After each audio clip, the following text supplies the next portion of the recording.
Goeiemôre en weer eens baie welkom hier saam met ons by ons oggendoordenkingtyds. Lekker om saam met jou te wees.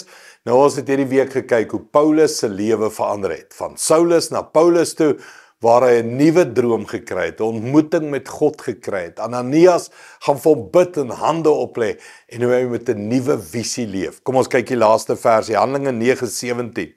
Ananias het toe vertrek en in daardie huis ingegaan. Hy het sy hande op Saulus gesit en gesê: "Broer Saul, die Here het my gestuur. Jesus wat aan jou verskyn het op pad hierheen. Hy het my gestuur sodat jy weer kan sien en met die Heilige Gees vervul kan word." Onmiddellik het iets so skille van Saulus se oë afgeval en hy kon weer sien. Hy het opgestaan en is gedoop. Ek het 'n wonderlike ervaring met hierdie versie gehad een Sondag, toe ek het gepreek het hier by Lewensentrum, gepreek oor toe Ananias om die hande oplê, hy ontvang die Heilige Gees, die skille val van sy oë af en hy kon weer sien. Na die diens kom 'n klein seentjie na my toe, seker 4 jaar oud, ek weet nie eens, 3 jaar oud, met 'n sakkie narkieskille. En sy pa sê vir my die oggend voor kerk, toe skil hy 'n narkie en hulle wil die skille weggooi en hy sê nee, moenie die skille weggooi nie. Dit is Paulus te kille, net so, Paulus te kille. En hy wil vir my kom wys Paulus se skille wat van sy oë afgeval het. Nou hoor net mooi, ek het dit toe nog nie gepreek nie. Dit het die oggend voor kerk gebeur en in kerk, na kerk kom die seentjie met die sakkie skille. En dit was net vir my so uniek van God praat met kinders dat hy besig is om ouers se skille van hulle oë af te haal. En God is besig om vir kinders te wys om weer te droom.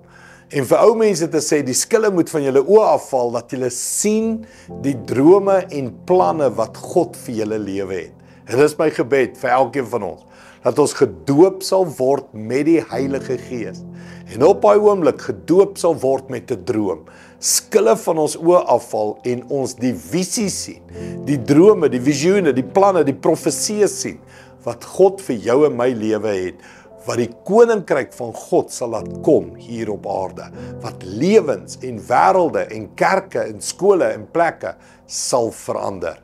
Dis wat ek vir jou wil bid, dat die skille van ons oë afval, gedoop word met die Gees en weer sien.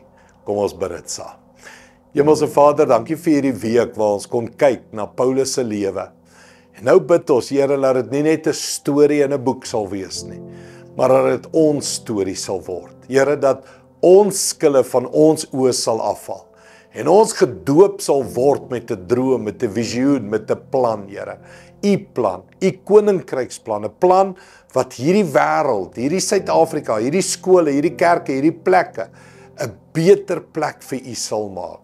Dankie daarvoor, Here. Kom Heilige Gees, vul ons, doop ons en haal die skille van ons oë af. Dankie daarvoor in Jesus naam. Amen. Dankie liewe vriende, sien jou by ons eredienste, bly ingeskakel, volg dit saam met ons, die Here seën jou. Trots geborg deur Evergreen Turf.